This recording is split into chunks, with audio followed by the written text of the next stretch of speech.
አብይ አህመድ የሚባለው ሰውዬ እኔ ኦሮሞ በጣም ጥሩ ጓደኞች አሉኝ፣ እነሱን እንኳን አይወክልም። እና እባክህ ከኢትዮጵያ አናት ላይ ውረድ። የሚቆጨኝ ግን ከናንተ ጋር ኦሮሞ መባሉ ይቆጨኛል። ከናንተ ጋር መቆጠሬ የበታችነት ሁሉ ጊዜ እንዴት አማራ መሆን አማረኝ፣ እንዴት አማራ መሆን አማረኝ የሚፈራ ህዝብ። ሰላም የቻናላችን ተከታታዮች እንደምን አላችሁ? የሳቱን መረጃ ይዘንላችሁ መተናል። የአዲስ አበባ ልጆች የጥበብና የቁርጠኝነት ቅብብሎሽ ቀጥሏል። አንድ ሌላ አርቲስት በድጋሚ አብይ አህመድ እባክህን ከኢትዮጵያ አናት ላይ ውረድ በማለት ድምጹን አሰምቷል። በሌላ በኩል በአዳማ በተካሄደ ኮንሰርት ላይ ስራውን ያቀረበው ዮሳን ጌታሁን አሁንም ለህዝብ ድምጽ ያለውን ንቀት ያሳየበትና ከታዳሚው ግን ምንም አይነት ድጋፍ ያላገኘበት ድርጊት አነጋጋሪ ሆኗል። በእነዚህ ሁለት ጉዳዮች ላይ መረጃዎችን እናደርሳችኋለን።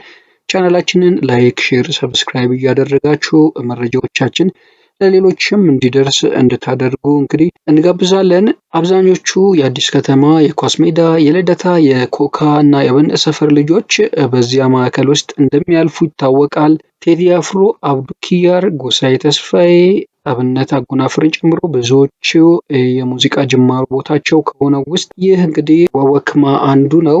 የአዲስ አበባ ልጆች የጥበብና የቁርጠኝነት የስነ ልቦና ከፍታ ብዙዎች የሚስማሙበት ነው። በዚህ ክበብ ውስጥ ያለፉና ስመጥር የሆኑ የአዲስ አበባ ልጆችና አርቲስቶች እንግዲህ በኢትዮጵያዊነት ከዛም ልቆ በከፍ ሲል ደግሞ ነገሮችን በሰውነት ልክ የሚለኩ እንደሆኑ ይታወቃል። አብዱኪያርና ቴዲ አፍሮን መመልከት ብቻ ለዚህ በቂ ነው።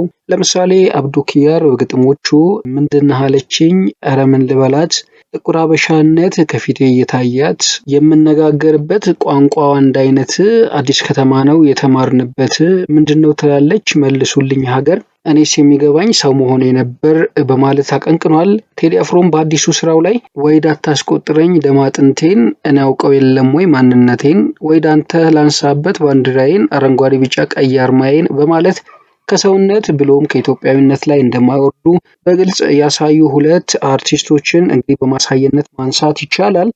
የኢትዮጵያ ወቅታዊ ሁኔታ በፈጠረው የመከራ ጫና ውስጥ የጥበብ ሰዎች ድምጽ እንደ ኃይለኛ ነጎድጓድ እየተሰማ ነው። በአዲስ አበባ አደባባዮች፣ ሰፈሮችና የልጅነት ትዝታዎች ውስጥ የሰደዱ የኪነ ጥበብ ባለሙያዎች የህዝባቸውን የውስጥ ስሜት እያስተጋቡ ይገኛሉ። ይህ የጥበብና የቆራጥነት ቅብብሎሽ ዛሬም በአንድ ሌላ ድምፃዊ አማካኝነት ቀጥሏል ማለት ይቻላል። ድምፃዊ ተመስገን ገብረ እግዚአብሔር ወይም ተሙ የአዲስ አበባ ልጅ ነው። በተክለ ሃይማኖት ሰፈር ተወልዶ ያደገ በአብነት አካባቢ በሚገኘው ታዋቂው የጥበብ መፍለቂያ ወወክማ ውስጥ ትንፋሹን የሰበሰበ አርቲስት ነው። እንደ ተሙ ሁሉ አብዛኞቹ የአዲስ ከተማ የኳስ ሜዳ፣ የልደታ፣ የኮካና የአብነት ሰፈር ልጆች በዚያ ማዕከል ውስጥ እንደሚያልፉ ይታወቃል። ቴዲ አፍሮ፣ አብዱኪያር፣ ጎሳዬ ተስፋዬ፣ አብነት አጎናፍርን ጨምሮ ብዙዎች የሙዚቃ ጅማሮ ቦታቸው ከሆኑት ውስጥ ወወክማ አንዱ ነው። ተሙ ከቀበሌና ከወረዳ ደረጃ ተነስቶ በአድማጮች ልብ ውስጥ ዘልቀው የገቡ በርካታ ነጠላ ዜማዎችን እና የሙሉ አልበም ስራዎችን በማበርከት በድምፃዊነቱ ብቻ ሳይሆን በደመቀ የውዝዋዜ ጥበቡም ስም አትርፏል። በተሙ የጥበብ ጉዞ ውስጥ የድምፃዊ ቴዎድሮስ ካሳሁን ወይም ቴዲ አፍሮ አሻራ ጎልቶ እንደሚታይ ይነገራል። ቴዲ ለተሙ የዜማና የግጥም ባለሙያ ብቻ ሳይሆን ለስኬታማነቱ መሰረት የጣለ የጥበብ አጋር ነው።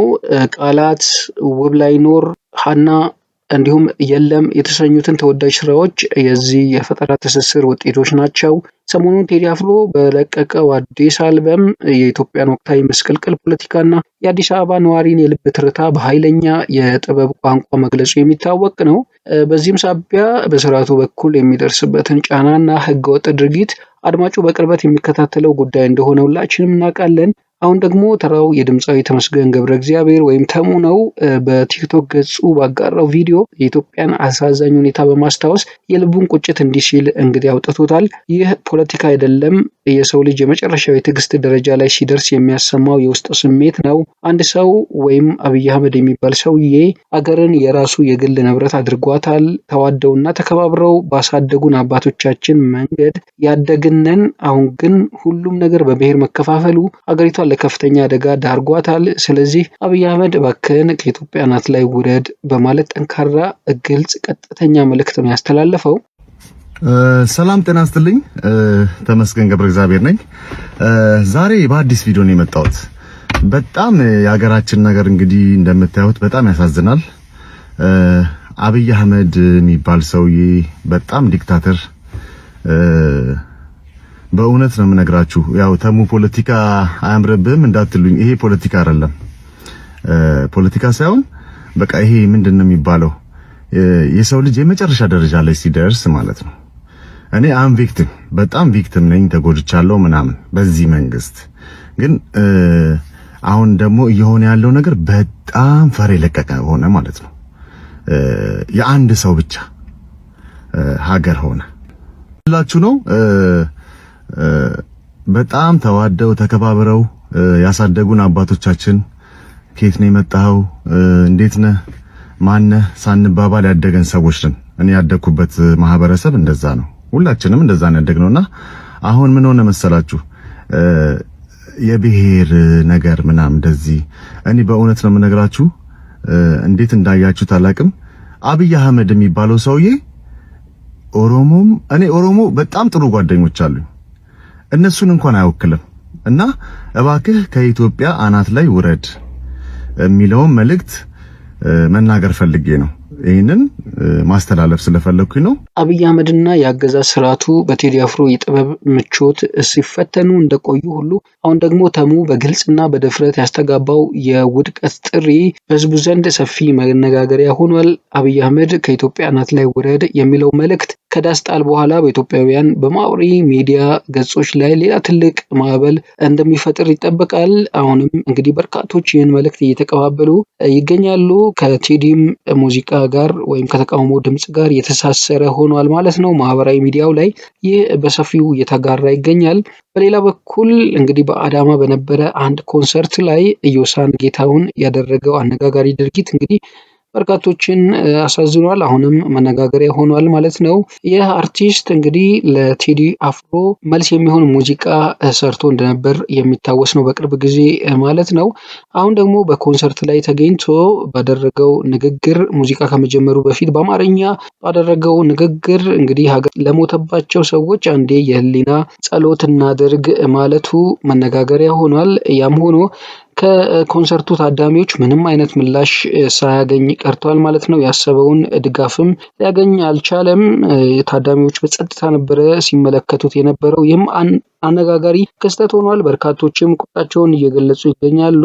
ምክንያቱም ከህዝብ ጎን የቆመን አርቲስት አላማውን ደገፍክም አልደገፍክም በዚህ አይነት ስላቅ መናገር ተገቢነት የለውም። እሱ ከፍ ብሎ በመጣበት ደረጃ ከፍ ብሎ መጥቶ ምላሽን መስጠት ካስፈለገ በዛ መልኩ መነጋገር ይቻላል። እንዲህ አይነት የወረደ ተግባር ውስጥ መግባት ግን አስተዛዛቢ ነው በማለት በማህበራዊ ሚዲያ ላይ በርካቶች እየተቹት ይገኛሉ። የሚቆጨኝ ግን ከእናንተ ጋር ኦሮሞ መባሉ ይቆጨኛል። የማህበራዊ መሰረቴ የሚላቸው እንዲሁ ድርጊቱን የደገፉት አይመስልም። በዝምታ ጉዳዩን አልፈውታል ማለት ነው። ያም ሆነ ይህ በኢትዮጵያ የፖለቲካ ትኩሳት ላይ እንግዲህ ሙዚቃው የጥበብ ሰዎች የሚያሳድሩት ሚና አሁንም እንደቀጠለ ይገኛል ማለት ነው። እኛም ከስር ሌሎች መረጃዎችን የተከታተልን እናደርሳችኋለን። ከቻናላችን ጋር ስለምትሆኑ እናመሰግናለን። በሌላ መረጃ በሌላ ጊዜ እንገናኛለን። እስከዚያው ሰላም። ሰላም ጤና ይስጥልኝ። ተመስገን ገብረ እግዚአብሔር ነኝ። ዛሬ በአዲስ ቪዲዮ ነው የመጣሁት። በጣም የሀገራችን ነገር እንግዲህ እንደምታዩት በጣም ያሳዝናል። አብይ አህመድ የሚባል ሰውዬ በጣም ዲክታተር፣ በእውነት ነው የምነግራችሁ። ያው ተሙ ፖለቲካ አያምርብህም እንዳትሉኝ፣ ይሄ ፖለቲካ አይደለም። ፖለቲካ ሳይሆን በቃ ይሄ ምንድነው የሚባለው የሰው ልጅ የመጨረሻ ደረጃ ላይ ሲደርስ ማለት ነው። እኔ አም ቪክቲም በጣም ቪክቲም ነኝ፣ ተጎድቻለሁ ምናምን በዚህ መንግስት። ግን አሁን ደግሞ እየሆነ ያለው ነገር በጣም ፈር የለቀቀ ሆነ ማለት ነው። የአንድ ሰው ብቻ ሀገር ሆነ።